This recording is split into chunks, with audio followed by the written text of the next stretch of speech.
के रे मर जाई छोड़ के जइबू हो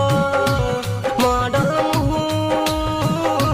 हमर पैबू हो ते मर जाई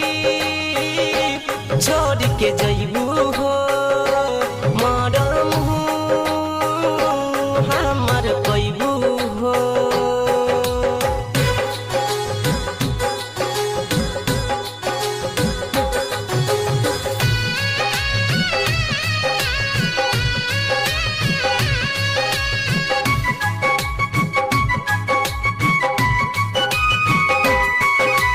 हरदम संगे रही है अपना राइटर अमित के